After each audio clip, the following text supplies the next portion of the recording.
With all due respect, that's a bunch of malarkey. This is a bunch of stuff, deal. What does that mean, a bunch of stuff? Well, it means it's simply inaccurate. It's Irish. It's Irish. It is. We Irish call it malarkey. Thanks for the translation. No, Okay. We Irish call it malarkey. You know what this is? Yeah, and I reserve this word for those rare instances when it's truly deserved. This is malarkey. That's a bunch of malarkey. Direct from the King Spring Studios in beautiful Smyrna, Georgia. This is a bunch of malarkey. Now, here's your host, the incredible Charlie McMahon. Thank you to Hall of Fame radio legend Scott Shannon for that weekly introduction, and thanks to all of you for tuning in to yet another episode of A Bunch of Malarkey as we get closer and closer to closing out the month of August, and we get closer and closer to our 100th episode. This is episode 96 for those keeping track at home. 96 episodes later, we are still here. Now, we're navigating our way through August. Now, just a week or so, we'll be invaded by pumpkin spice everything. They don't care whether it's 200 degrees outside. You are getting your pumpkin spice in the next week or so, whether you like it or not. Now, if you haven't seen Halloween candy yet in the store, brace yourself. You're going to be seeing that very soon. Now, I was wondering the other day, this is what I do when my mind never rests, okay? If I'm not working, my mind is thinking of these things. A lot of times in the shower, for some reason, things pop into my mind in the shower. It's a good place to think. I was wondering what Halloween was going to be like this year. Are people still going to insist on going door to door during a pandemic? I think they are. I think they don't care. I think they think like the Darth Vader mask their kids wearing are going to protect them from COVID. Now, the Halloween masks we wore in the 70s and 80s, I would say those would be pretty safe. You couldn't breathe in those things for hours. You'd be blue by the time you got home. Couldn't see a goddamn thing, that rubber band digging into your head. But I think parents are going to take their kids trick-or-treating no matter what. I remember the year after we moved to Georgia, we moved here in 2011. In 2012, Superstorm Sandy, Hurricane Sandy, hit the New York, New Jersey area. And it was pretty bad. You know, trees down, power lines down. Devastation. And I remember seeing parents on Facebook saying, is Halloween still going to happen? Are we still trick-or-treating? Yeah, just hop over the live power lines for your Butterfinger. I mean, come on. So I think the parents are just like kids nowadays. I think they're into it more than the kids are. It's like their holiday or something. They're like living vicariously through their kids or something. I don't know what it is, but they'll be more insistent on bringing their kids trick-or-treating than the kids themselves. So I think they're going to chance it and go door to door anyway. I don't know how. I won't be answering my door. Could you imagine 500 germ-breeding motherfuckers ringing my bell? Not answering this year. We haven't answered in a couple of years. We haven't given out candy in a couple of years because, you know, we have 250 homes in our subdivision, and it's like a, you know, little clique around here. If you have kids, you're part of everything. The only time they like us is when we sign our HOA check over every spring. Other than that, they don't want to be bothered with us. So a couple of years ago, you know, there are hundreds and hundreds and hundreds of kids in this subdivision. So, you know, you'd buy 3 of those gigantic bags of candy at Costco, and you'd run out in 10 minutes. So I said to my wife, it's not worth it. With the doorbell ringing, the dog's trying to get out, we just shut the lights out, and that's it. But I'm wondering if people are going to take a chance on Halloween. You know, it's still a few months away. Anything can happen, but I don't see a vaccine or this ending the way things are going by the end of October. So I was just thinking about that the other day, whether or not people were still going to do this. Now, a few weeks ago, I put a post on my personal Facebook page that said, if 2020, the year 2020, was a candy, what candy would it be? And everybody came up with like the shittiest candy you can think of. I said circus peanuts, and people said, you know, candy corn. They're really shitty candies. Well, the perfect candy for 2020 has been released by Brock's. It's candy corn, but it's turkey dinner candy corn. No, it's real. The unique sweet and savory candy has already been spotted at select Walgreen locations. According to the packaging, the candy comes in 6 classic Thanksgiving flavors: green beans, roasted turkey, cranberry sauce, ginger glazed carrot, sweet potato pie, and stuffing. Luckily, all those flavors aren't mixed in a single piece of candy. The pieces of candy come in different colors that coordinate the flavor, like green for green beans. Instagrammer Pup Reviews was brave enough to try this candy and enjoyed most of the flavors, especially the sweet potato pie. I would think that would be the only tolerable flavor. They didn't like the turkey and stuffing. They called it odd, and they said the flavor is downright wrong to be in candy. They wrote in their review. I mean, who would want that? You go to candy for sweets and good flavor. Who wants their candy corn to taste like turkey? So that's that about sums up this year, 2020. Thanksgiving dinner candy corn. There it is. You don't have to wonder if 2020 was a candy, what would it be? They came out with it. Now, last week, I told you about that 17-year-old hostess at Chili's that was attacked by a mob of women because they wanted to seat, like 13 people at a table, and the policy in the restaurant was no more than 6. Well, police arrested 3 individuals this week in connection with that attack on the teenage hostess. Detectives with the Baton Rouge Police Department took 48-year-old Tammy Dabney, 27-year-old Rodnika Dabney, and 46-year-old Erica Dabney, it's like the fucking Supremes there, into custody Thursday. Police say the attack against the teenager happened last Sunday, August 9th, at the Chili's Bar and Grill on Constitution Avenue. Again, they were a large group requesting to dine together at the same table. The hostess explained that due to social distancing requirements, the business only allowed 6 people. That's when one of the women pushed the hostess and a melee ensued. Tammy Dabney, she was arrested on a charge of aggravated second-degree battery. Rodnika was arrested on charges of disturbing the peace and battery. And Erica was arrested on charges of disturbing the peace and battery. Tammy and Erica, they were booked into jail. Rodnika was issued a misdemeanor summons. All have been released from custody. I mean, actually, tips from Crime Stoppers assisted detectives in their ID and arrest of the women. Wallace's family, the 17-year-old's family, started a GoFundMe for her because she's afraid to go back to work. They're hoping it will cover some of the costs associated with her school activities and college expenses.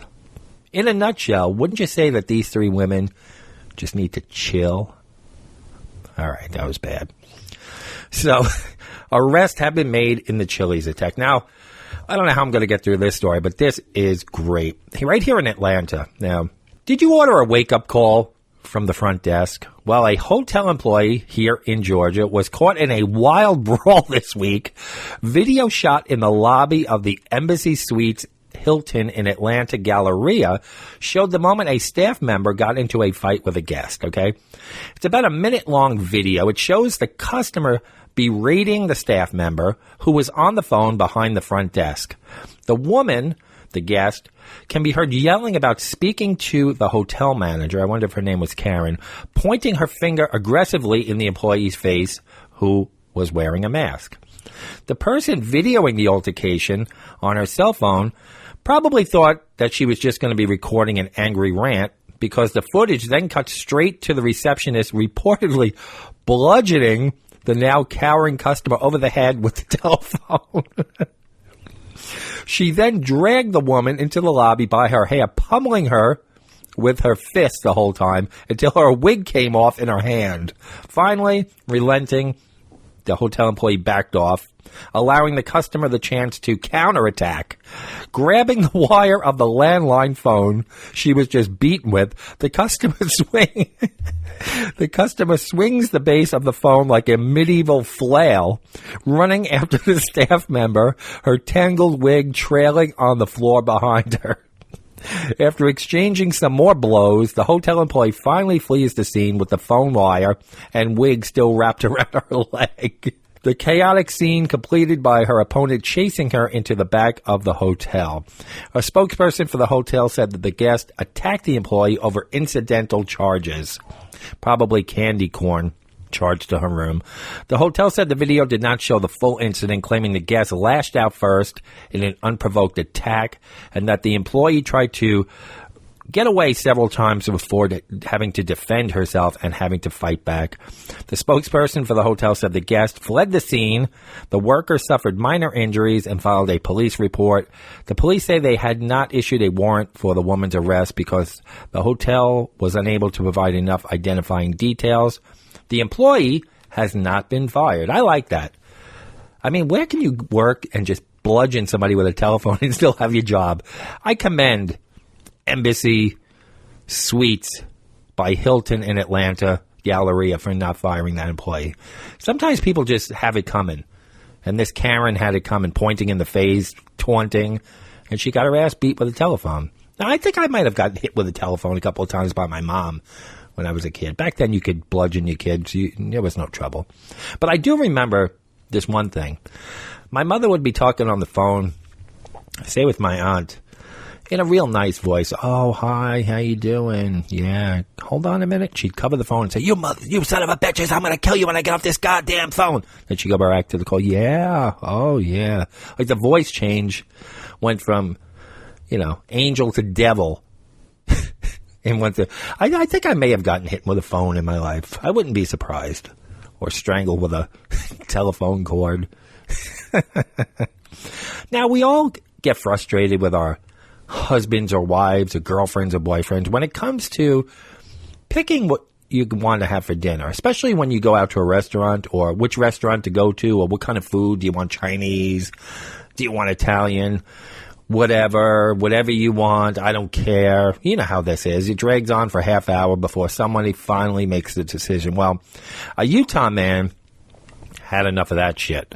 On Monday, he was arrested for allegedly tossing his wife into the river at a waterside resort in a fit of rage over dinner arrangements. Douglas Harold Green, he's 61. He's accused of carrying out the attack Sunday at the Provo River Resort, according to a police report. Green's wife told police the two were fighting over dinner arrangements when her husband reportedly became angry and threatened to drown her in the river. Green then dragged his wife to the water and forced her into the river. The husband reportedly threatened witnesses who attempted to aid his wife. Police said the victim had bruises on both arms. Green was charged with aggravated kidnapping in the course of committing unlawful detention and assault. I mean, that's taking it too far. I mean, we argue every day over what we're going to have for dinner, or especially when it's takeout, where to go and all, but I don't know if I would drag my wife to the river. Well, she might drag me to the river for a lot less, but this guy took shit to a whole new level. You think people are just... We're going to talk about this later. It's our main topic of the day. Our daily frustration. Shit, we just frustrated that we've had enough. You think this quarantine has pushed people to the limits? Because I find myself with a very, very short amount of patience these days from being locked up on house arrest since March. So you have a choice. You can either stay home and drive yourself to the brink of insanity, or you can go out and take a chance in getting corona and hoping it doesn't kill you. Maybe you'll just get a mild case. So you have choices. I choose to stay home and get driven into complete fucking madness. That's my choice. I'm not really complaining. Well, I am complaining about it. You know me. So what would you say the punishment would be for that man from his wife for putting her in the river? Besides divorce and criminal charges. Maybe shoot him in the penis? Well, a man's ballsy act left him in quite a pickle. A member of a Facebook group dedicated to men who post photos of loaded guns pointing at their penises he got a bit trigger happy and shot himself in the penis. That's correct. The unidentified member of the group, Loaded Guns Pointed at Penises, from the San Diego area, posted a video of himself pointing his .45 caliber semi-automatic pistol at his genitals. After a brief pause, the gun went off. Hey, boys, I might have fucked up, the man wrote in a gross understatement above a photo of a towel stuffed between his legs, along with a blood-splattered floor and a copy of the Constitution, according to news reports. The original footage and thread was deleted, but the group's members later uploaded the gory mess once again. As he bled, the man wrote, God's caliber went through my scrotum, mattress, box spring, and floor. He thought at first that the round just grazed his testicles, but he found out about the damage at the hospital, where he posted a photo of himself in a green gown while laying on a gurney. He said, turns out it wasn't a graze. That round went right fucking through me. What I thought were 2 graze wounds turned out to be an entrance and an exit wound. An administrator for the Facebook group, which rewarded the nut by making him an admin, told the press that he is 100% okay and went to work the next day. Imagine missing a day of work, calling your boss. What do you got? The flu? You got COVID? No, I shot myself in the penis in a Facebook group. I mean, they got a Facebook group for everything. Pointing guns at your penis. The reason we are calling him king is partially because the poor guy already shot himself. Don't think he needs to be chastised as well. I'm sure he learned his lesson without the entire world calling him an idiot, the group leader said. In a meme created by the group, which changed its cover photo to a screenshot of the man pointing a gun at his penis, Barack Obama is seen giving him a Presidential Medal of Freedom. I mean, they do have a Facebook group for everything. I'm surprised Facebook allows this. But they got like group for everything. I hate mosquitoes. And there's like 10,000 people in it just talking about mosquitoes. There's a fucking group for everything. But I never thought I would read about a Facebook group called Pointing Guns at Penises. And then the guy shooting himself in the penis. Now, we've been having a lot of afternoon thunderstorms here. It's typical in the South in the summer. And you could say, like, you know, oh, it rains so heavy. You've heard the expression, it's raining cats and dogs. Well, a man in China found out the hard way that it was raining cats. And they don't always land on their feet. A Chinese dog owner probably prefers pooches even more than cats now, after he was knocked out cold by a falling cat. In the 45-second closed-circuit TV footage, which has more than 120,000 views on YouTube, a man named Zhao can be seen going for a stroll with his golden retriever in Harbin, China. Then, out of nowhere, a black and white cat drops out of the sky and hits him on the head, causing him to collapse on the sidewalk, unconscious. According to the reports, the cat belonged to his elderly neighbor and had fallen from her balcony. Several bystanders can be seen walking past Zhao's prone body before his dog approaches him to see what's wrong. It spots the cat lurking by a building and lunges at it, barking, whereupon the two engage in a tense face-off before the camera cuts back to his owner on the ground. Sadly, Zhao wasn't fine, after his kitten-induced KO. He spent 23 days in the hospital and still has to wear a neck brace and undergo physical therapy. Zhao is seeking compensation from his neighbor over the hairy incident. I mean, can you believe that? A cat, you're just minding your own business, walking down the street, and a fucking cat falls out of the sky? Now, as you know, I DJ'd weddings and events and had my own DJ business for about 12 years, and I saw my fair share of weddings and speeches at weddings, bridesmaids, groomsmen, parents, some really beautiful speeches that almost made me tear up, and some just drunken, terrible, why did they give this guy or girl the microphone? Well, a bride's mom had to be booted from the wedding for a speech she made. You know, mothers of brides can sometimes be a handful, but this mom took it to a whole new level. A bride recently posted online about how her mother gave a vicious speech at her wedding, which led the groomsmen to ask her mother to leave the reception. In the post, it's on Reddit, called Am I the Asshole? The bride explained that she didn't really feel comfortable allowing her mom to speak at her wedding because of their strained relationship. She said she ultimately let her, hoping she would just deliver the same fluff about gaining a son that she did at my sister's wedding. The mom insulted the bride's appearance, her crappy apartment, and her gross medical issues. Each time she paused to let a joke land, there was dead silence, the bride said. My husband and wedding party stared at me, frozen, waiting for my cue on how to react. They stayed seated until her bit about how I am damaged goods, referring to a time when I was 19 and had a bad date and the guy stalked and harassed me for over a year. It seriously impacted my mental health and I dropped out of college. It's painful to think or talk about. At that point, one of the groomsmen took the mic away from the mother and the groom took the bride to the patio for drinks while the rest of the wedding party asked the band to play.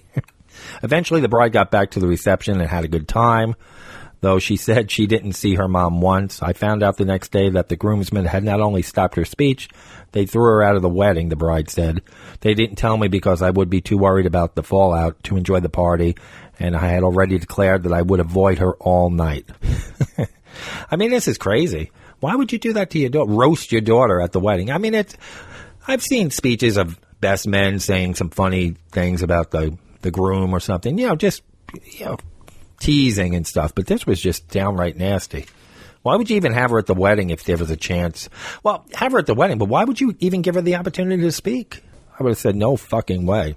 Now, did you ever lose like a piece to a puzzle? That last Lego that completes the set, the project? Well, a 7-year-old boy in New Zealand, he finally managed to locate a piece of Lego that was missing for 2 years. It was up his nose. Now, many kids are used to getting things lodged up their nose. I didn't know that. Probably one of the reasons I don't have kids. For a brief panic moment. But a kid named Samir Anwar never managed to retrieve the Lego character's arm that he popped into his nostril back in 2018. He confessed to his parents, who grew concerned that they hadn't been able to find it, and they took their son to a doctor. The doctor was unable to track down the elusive piece, but as the youngster wasn't in pain, they didn't seem too worried. And they said it would probably end up making its way through his digestive tract and would expel the natural way.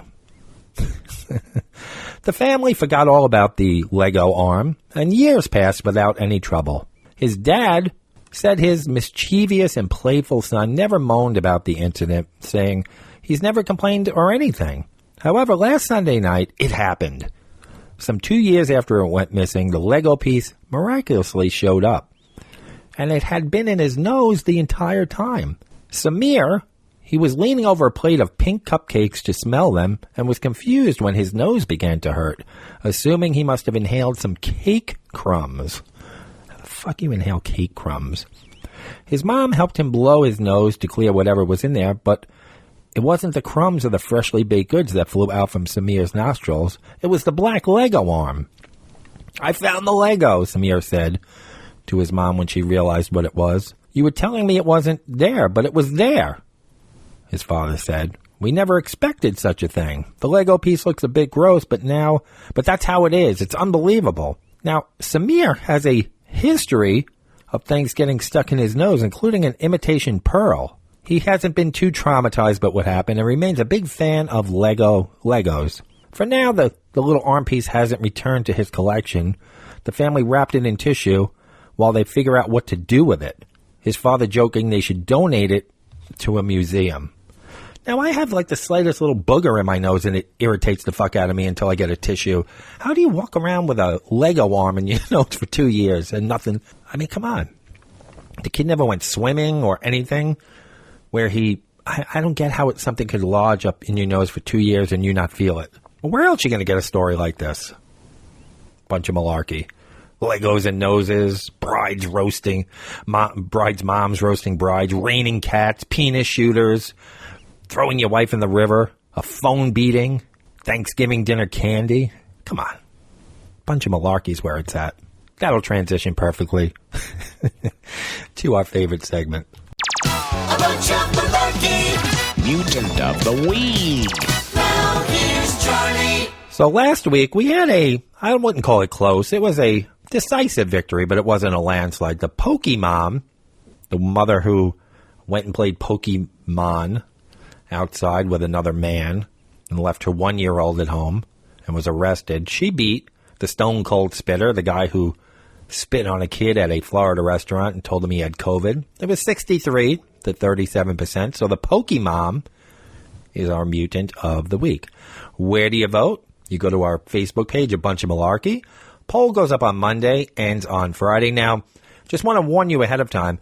Facebook pages and publishing has been having troubles all week. I haven't been able to post any polls since Monday on my radio station page. So the poll may not be the traditional click on your vote. You may have to actually write your choice in the comments this week. It depends on whether they get the polls fixed by the time we air this. So it might not be the traditional poll where you just click this week. I've been having problems. Facebook, a lot of people have been having problems publishing through their business and pages this week. And 4 days later, I think, at the time of this taping, and they still haven't fixed it. So maybe a little unorthodox this week, but we'll figure it out, right? So here are this week's nominees for Mutant of the Week. We have to go out to California, where a San Jose family is sharing a shocking remote learning scene. A teacher at Silver Creek High School logged into a virtual class while he was shirtless on Friday. And don't think this was like a buff, good-looking gym teacher. This guy is old with a giant belly. The photos were taken by Michaela Herrera Avila. She's only 13 at the start of her special education math class. She said he seemed really awkward and kind of gave me a weird vibe. And when he was using the camera, it was shaking all around and moving everywhere. Then I realized he wasn't wearing a shirt, and that was awkward.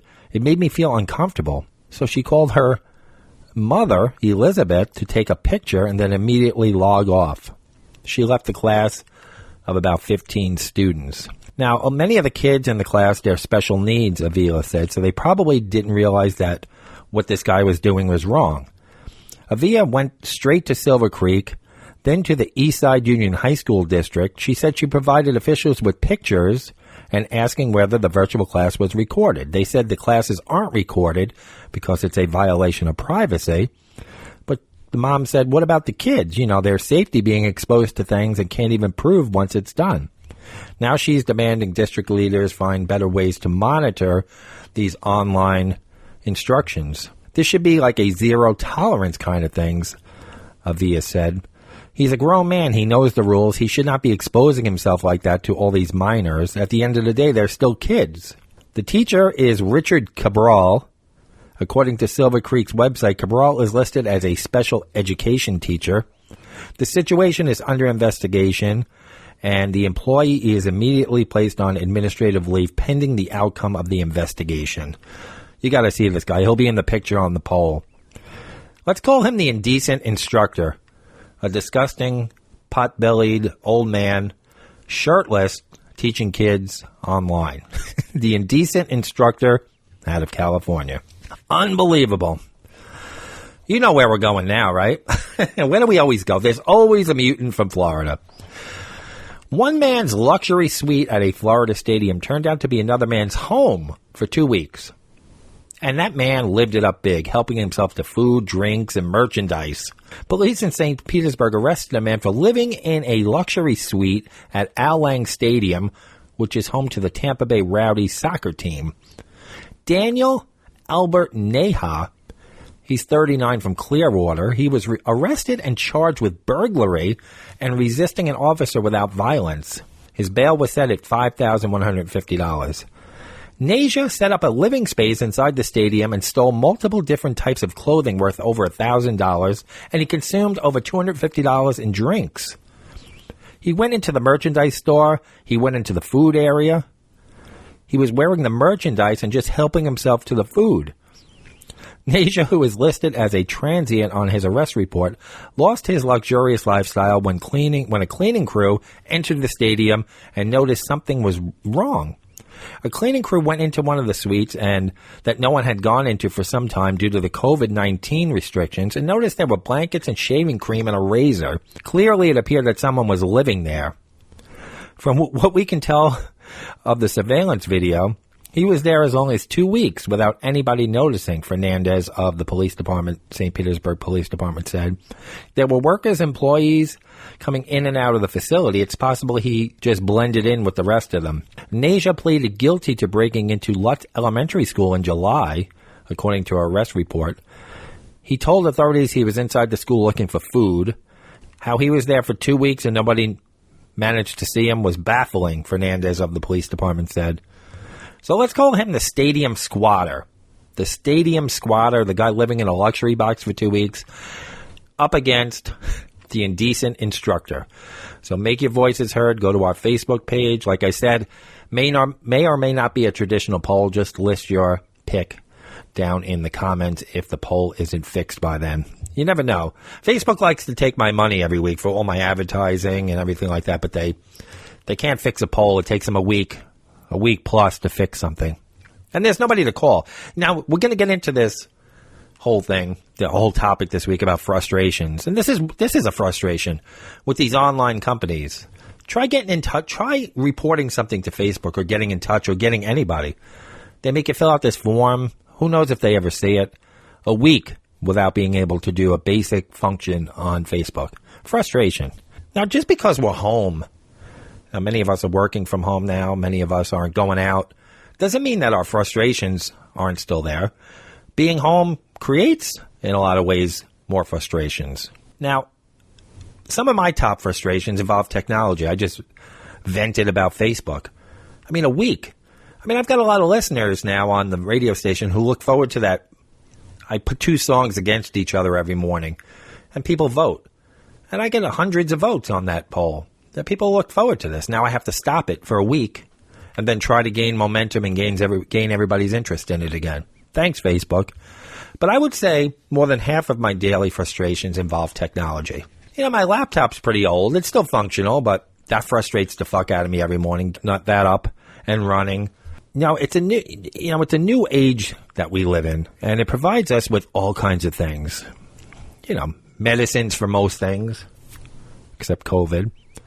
Cell phones, computers, streaming services, so much more. But with these, I guess you can call them advances in technology. Seems like we're constantly changing. It comes with a whole range of problems and frustrations. A new study has revealed the most common things we all find the most frustrating about our modern daily lives. So we're going to go over some of them, and then I'll tell you what most of my daily frustrations involve. An intermittent Wi-Fi connection is at the top of everybody's list at home. When your Wi-Fi goes out, you're in the middle of streaming a movie or working, and your Wi-Fi goes out. It used to happen a lot more to us. Then about 3 months ago, we got a new modem and router, and things, knock on wood, things have been a lot better. But that is very frustrating. Something we all do with calls from unknown numbers, all these spam calls all day. They stop for a little while, and then they're back. So I keep my phone on pretty much, what do they call that mode? Privacy mode? No, what is it called? I'm going to look at my phone right now so you know what the hell I'm talking about. It's called Do Not Disturb. I'm sorry about that. Do Not Disturb. So I don't even hear my phone. I don't even know when it rings. I'm not expecting calls from anybody. Forgetting passwords. Now, I used to have one password for everything. Now I have 100 passwords. And I know a lot of them. But there are some that I haven't used in a while. And there's nothing worse than, like, being down in the basement and you go to watch something on television and then it asks for a password. For some reason, it logs you out of something, an app on your television or something. And now you're 2 floors down, and then you got to go up to where you keep your passwords in a folder or on your computer and find the fucking password. I understand the whole concept of a password and why we have them. But what a pain in the ass. What a pain in the ass. Running out of a phone battery, pretty common. Now, my phone is only a few years old, but you remember that whole story about Apple, what they did? They put shitty batteries in so people would buy new phones. My battery sucks unless it's plugged in all day. I have like a half hour's worth of battery life on my phone. So I guess it's time to get a new phone. I fell right into that fucking trap. But yeah, battery. But being that I'm home, it doesn't bother me because I just plug it in. But if I was out on the road, or I would have a big problem with this. Late trains and buses, something I don't deal with, but a lot of commuters deal with and have to get to work, and that train being late. I remember living in New York, the famous Long Island Railroad, known for their delays and cancellations. Paying extra for luggage on a flight. We've talked about this to death. Pretty soon they're going to be charging for oxygen. You don't get anything. I mean, the basic concept of travel is that you bring shit with you. Why should you have to pay extra for bringing something on a flight? It doesn't, you know what I don't get? You're 150 pounds, say, and you have 50 pounds worth of luggage. So that's 200 pounds you're bringing on that plane, right?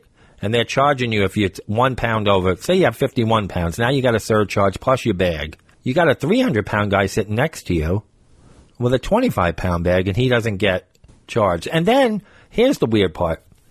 They'll let you carry, it can be as heavy as you want to carry it on, or you can be as heavy as you want to fly on the plane, as long as you're in the main cabin.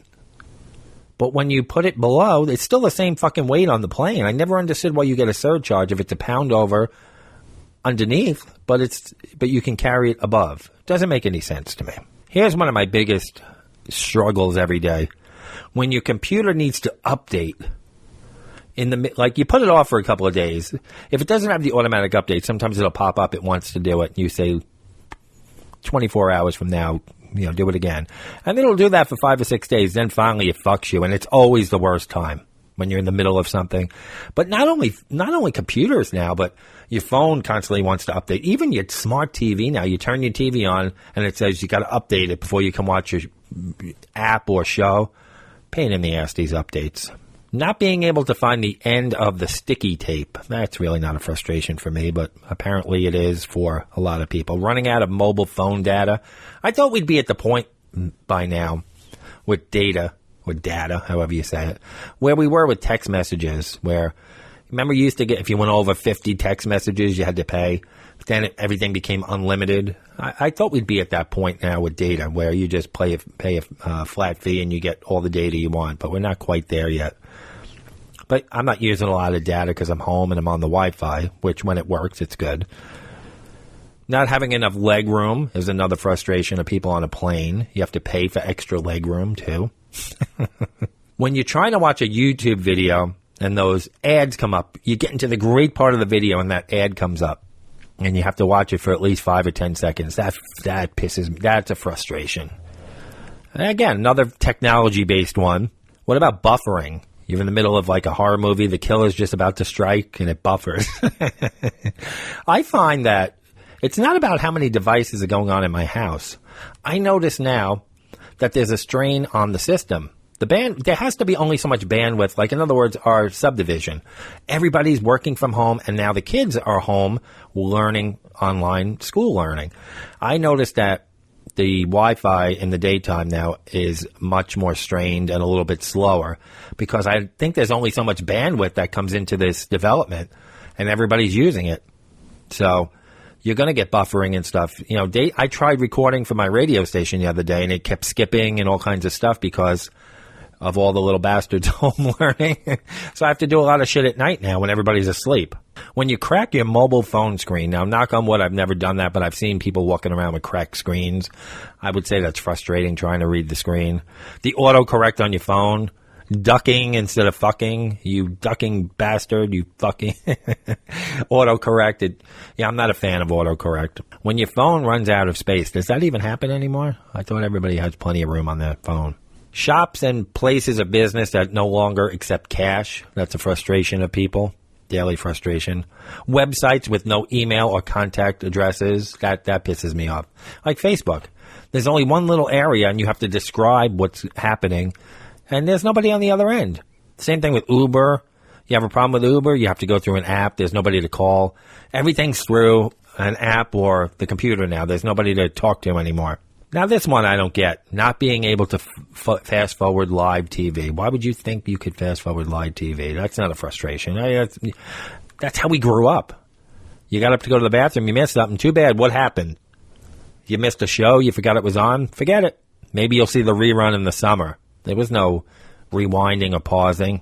Not enough space on the train or subway. Big problem, especially now with everybody worried about Corona, but I don't think everything's been as packed as it usually is. Tangled earphones are a big frustration of people. Not one of mine. I use the wireless noise-canceling headphones. I do have earphones that are wired like the buds, but I don't use them that much, so I don't really have that problem. Mobile phone updates I went over. Your takeout food, when you order, taking more than 30 minutes. Well, now that everybody's taking food out, this is what's to be expected. Most of the times we order, when we do order once a week, once every 10 days, they tell you it's an hour to an hour and a half. So you got to start thinking about your dinner about 4 o'clock. We order usually on Saturdays, and by 4, we're deciding what we want without throwing my wife in the river, and we place our order and have it by 5:30. So just think ahead.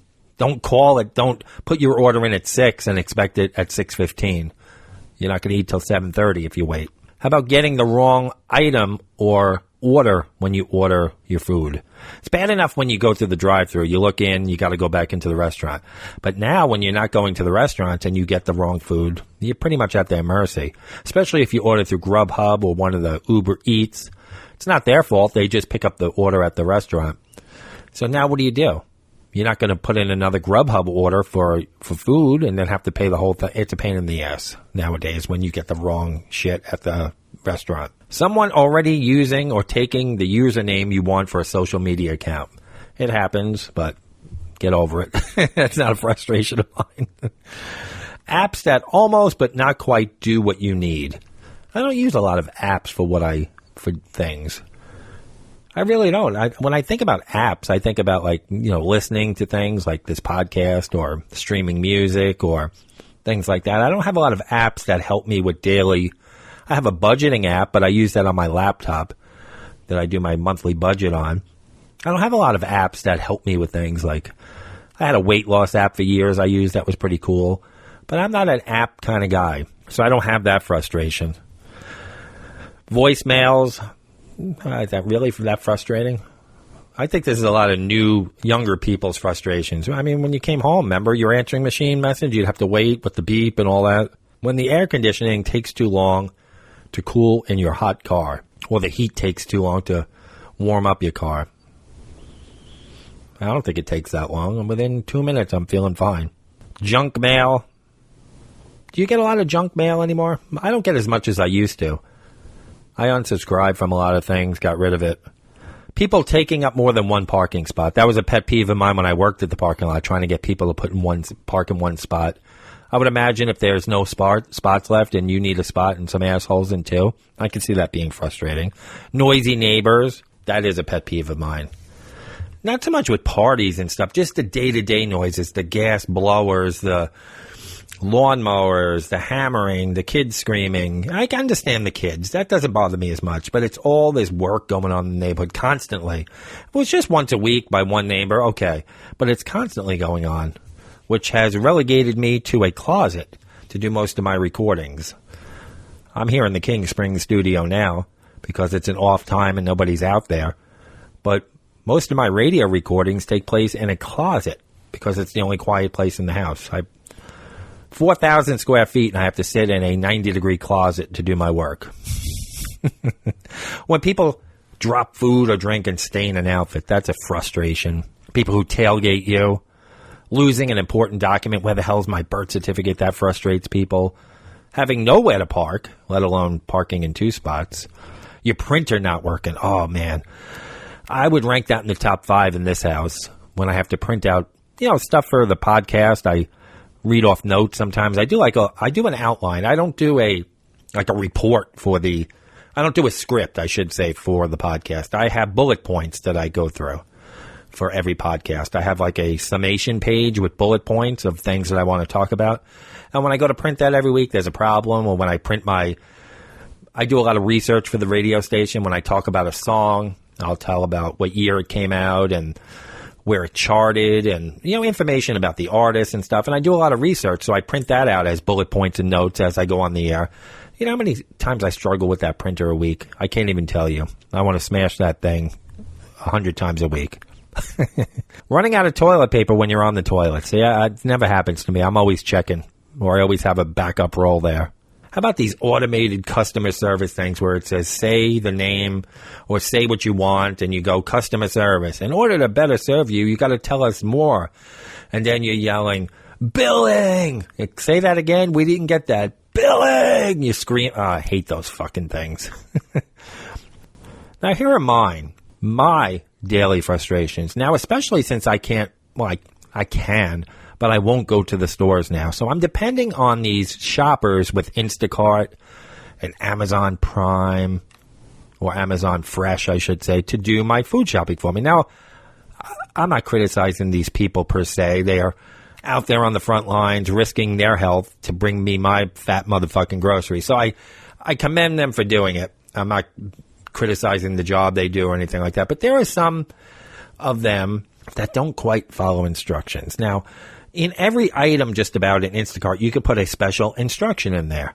Like, please check the expiration date and make sure it's at least 5 days from today. And I'll even put the date. If it's August 20th, I'll say August 25th or 26th, at least that date. And you know how many times I ordered potato salad last week or 2 weeks ago? I said, please make sure the expiration date is at least 5 or 6 days away, or don't get it.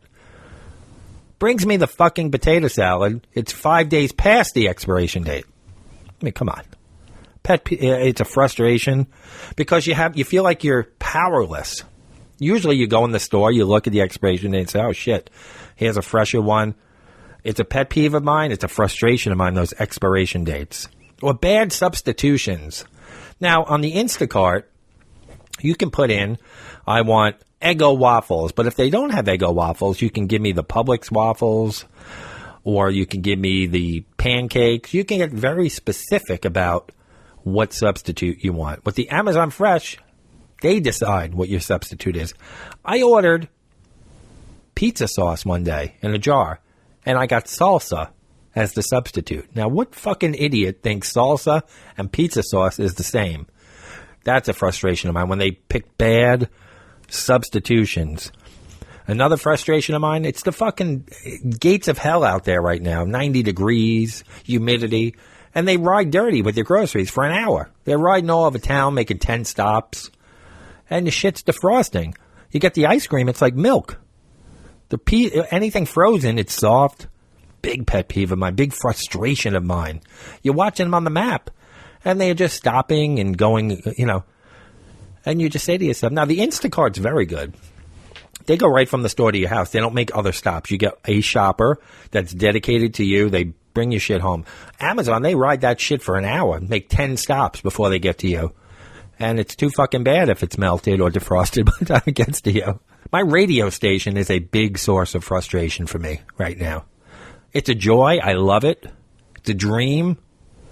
But there are so many behind-the-scenes frustrations with technology and things that go wrong that I am losing it just about every day. I get up every day. It seems like every day. But it's probably once a week, once every 2 weeks, that something happens technologically behind the scenes that fucks something up on the radio station that's out of my control. See, if there's something in my control, I can fix it. But when it's out of my control, and I either have to ask other people or we have to take it to it bothers me. It's one of the biggest sources of frustration. As much as that radio station is a joy for me right now, it's probably my biggest source of stress right now. Because I want to put out a good product for the people who tune in. And achieving that good product, it's killing me. It's killing me. Now, this podcast, for instance, 2 years. I've never had a problem putting the podcast up. Never had a delay. Never had an issue. Never. I mean, knock on wood, today I'll go to upload this episode and it won't work. Watch. But 2 years. Never had a problem. This radio station, since before it launched, problem after problem after problem after problem. Frustrating. My dogs, I love them. But you talk about frustration. Trying to make sure they're quiet so I can record a podcast or a radio spot. My one dog, Bernie, we've had for 6 years. My best friend, there's no question about it. The guy, he can't go 5 minutes without me. He screams and cries at the window while I'm mowing the lawn. If I go upstairs, he screams and hyperventilates and cries. He has to be by my side. Sleeps up against me, like spoons me all night. I love that a dog loves me like that. Love it. But it can get very frustrating because you can't do what you need to do because he's so dependent on you. Bruce I had for 15 years, and we had a bond.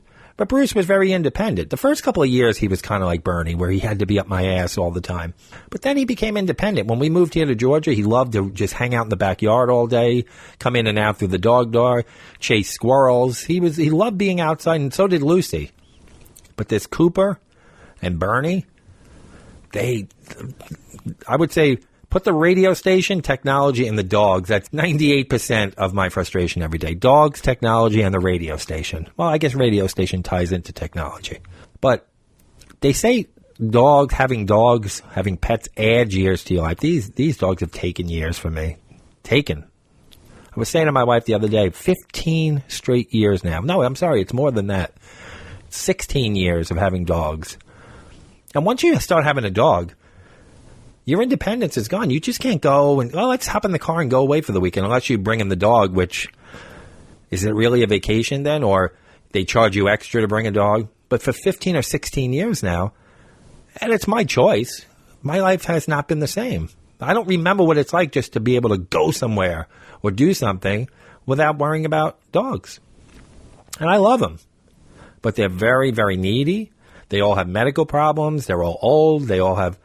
It's a child that, think of you having a 3-year-old that never grows up. They stay that toddler age where you have to like wipe their ass and do everything for them for their whole life. Even though the dog's obviously aging, but as far as their mentality and all, it's like having a toddler forever. They never grow up. When there's something wrong with them, you don't know what's wrong with them medically. You have to try and figure it out. They can't tell you, Dad, my ass hurts. You have to figure it out, spend thousands of dollars at the vet for tests, and it's a joy. Pets are like, I'm not going to say I wouldn't have dogs and cats and all these years if I didn't love them, but it is a big source of frustration every day. Now, this whole modern life, it's frustrating, but it's usually these small, seemingly insignificant things that over time add up to a big, I feel like I'm losing it, and I think it's because we've been locked in for 5-6 months. Not having that outlet to go out to a ball game or see friends or something. I think it's taken, on the surface I say I'm fine. I hate people. I don't like going out anyway. But when you're locked inside for 5 or 6 months, you don't realize it, but it's taken a toll. And even these little frustrations are just adding up for me right now. So all these little small things, they have a knock on the door type effect for the day ahead. Another reason they can be so annoying. You're already anticipating, well, tomorrow, it's Monday or Tuesday or whatever, and I'm going to face these same frustrations again. So what can we do about it? What can we do to deal with this shit? I guess in a way you have to say, like, this too shall pass. I know it's a cliche of sorts, but everything does. Every crummy day passes, every traffic jam, every annoying conversation with a coworker, it's going to pass. So we have to keep those words in mind that this too shall pass. Now, change is always going to be inevitable. We always plan a day. I'm a fucking stickler for a routine, but something's going to throw it off. And I've learned that over the last few weeks. I can plan my day down to the minute, but something's going to throw it off and your schedule is going to go off course. So trying to resist that change, it's a waste of energy. So plan for change and you have to expect it. Don't take on other people's stuff. Be aware of what your responsibilities are, like your thoughts, your feelings, and behaviors, and what the other person's responsibilities are, their thoughts, their feelings, their behaviors. Now, if someone is causing you frustration, you have to address the situation directly rather than going through all these types of mental and behavioral gymnastics to get them to change. You have to hit it head on. You have to be flexible, I guess. We already know that change is inevitable. Your flexibility in thinking, your behavior, and your expectations, they allow you to deal with change as it comes. If we expect change, then we can be ready for it by not being attached to the way things were, but rolling with the changes, in other words. You have to take a deep breath, too. Taking a deep breath actually does a great thing for you. It can act as a trigger to bring you back to the present. When you take a deep breath, allow it to be a reminder that you are here in the present moment. You aren't in the future where your anxieties lie. And you're not in the past where you just had that frustrating thing happen to you. You're in this moment and you're okay. Now, you have to remember, too, that a lot of the stress is in our own heads. Stress isn't the coworker. It's not the dog. It's not the traffic jam. It's not the refrigerator repairman. It's how you perceive these things. Now, you could allow a coworker to frustrate you, or you could think, this is about him or her and their need for attention. She's not going to do this to me. We're always going to have events that come up that trigger frustration and stress, but we can at least soften the impacts of it by realizing we have some control over how we think about it. It's hard though, because I it's when I'm saying this and when I wrote this down and thought of ways I could deal with it, it sounds good on paper, but it's tough. The biggest thing is you have to realize that you've had days like this before and you've lived to tell about it. You know, it's easy to get caught up in a sea of frustration, stress, and annoyance. But remember to poke your head above the water when you feel like you're drowning and look back. And you've had stressful days in the past and frustrating days in the past. And what happened? You forgot about them. No, not me. Which means they really weren't that big of a deal after all. And this day may be like one of those days too, and you'll move on from it. One of the best things you could do is laugh. Find a friend or family member who makes you laugh. I know my messages with my brother about things from our childhood and funny memories. It makes me laugh. It brightens my day. Sometimes makes a difference in a day for me. Things like that. You have to find those funny moments and lean on those things to get you through some of this frustration. Talk to a good friend. Talking to a friend about a difficult day will help you frame your frustrations in a way that you can, I guess, more easily do some of the problem solving when you're hearing somebody else's take on it. And the most important is you have to take action. Trying to wish something would end or change puts you in a place of feeling powerless, and doing something about it gives you that control back. So I want to hear about your daily frustrations. What's frustrating you on a daily basis? Is it your family, your kids, your job, your technology? What is frustrating you?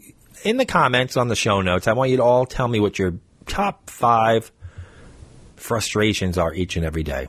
Mine, technology, my dogs, my radio station right now, because I'm a bit of a perfectionist and I want to do a good job, and there are a lot of behind-the-scene glitches going on. I think not being able to live a normal life right now is a big frustration of mine. Shooting myself in the penis isn't one of them. I'm not in the Facebook group. But whatever you do when you're frustrated, don't throw your wife or your husband in the river over a dinner dispute. Don't roast a family member at a wedding. Don't stick a Lego in your nose. You get the idea. No, I really, on a serious note, let me know in the comments what frustrates you each and every day. 3 to 5 frustrations. And if you want to elaborate, let me know why they frustrate you. So where are we found? You know, come on. iTunes, Apple Podcasts, Google Play. I always say Google when I say it too fast. Let me try that again. iTunes, Apple Podcast, Google Play, Spotify, iHeartRadio, TuneIn Radio, Radio Public, Radio.com, Stitcher, CastBox, YouTube, Deezer, Pocket Cast, Breaker, Overcast, or on your Amazon Alexa device. You want to get in touch with me? We're on Twitter, @MalarkeyPodShow. We're on Instagram, A Bunch of Malarkey Podcast. As you know, we're on Facebook, A Bunch of Malarkey, or @A Bunch of Malarkey Pod Show. You can email me, A Bunch of Malarkey Pod Show @gmail.com. So many ways to get in touch. Want to be a sponsor or a patron of the show? We have a few. And thank you to those people who support the show every single week. Go to patreon.com/A Bunch of Malarkey. Make your monthly contribution of $1, $2, $3, whatever you can afford. I know times are tough for many, so no pressure there. If you want a good book to read, thank you so much for those who have purchased the book. And, I'm still selling books 2 years later. It's not like a bestseller thing, but I notice books sold every single week, so thank you very much for that. Go to Amazon and punch in A Whole Lot of Shenanigans and my name, Charlie McMahon. It'll come up. You can buy the Kindle version or you can buy the paperback version. Buy it as a gift. Christmas is coming soon. What are we? We're only like 100 and something days away from Christmas, I read the other day. So if you want something good to read or you want to share that with somebody else, A Whole Lot of Shenanigans on Amazon. And the radio station, the source of a lot of my frustration. I put my heart and soul into that station. So head over to iHeartRadio or TuneIn Radio and check out Charlie's 80s Attic. And I'm on air right now, 10 a.m. to 8 p.m. Eastern. Those hours are going to change. I'm cutting back my hours on air on the radio station. 10 hours a day is just too much. It's going to be 10 a.m. to 4 p.m. Eastern, Monday through Friday. Hopefully I'll free up some time to go on the weekends. And, between all the social media, the website, the promotion of the station, the marketing of the station, and then all the time on air, it's just taking up my entire day. So I'm scaling back the on-air hours just a bit. But check me out over there. If you like 80s music, the big 80s hits, the deeper 80s hits, the forgotten 80s favorites, if you're a casual 80s fan, a big 80s fan, check me out on the radio station. So, folks, if you're sitting home frustrated about your Wi-Fi connection, updates, your Amazon fresh order, your expiration dates, or any of the frustrations I mentioned, you still have to beware, because it's a shit show out there. I hope you all have a great week. Take care of yourselves, look after each other, and I'll be back next week. Take care, everybody.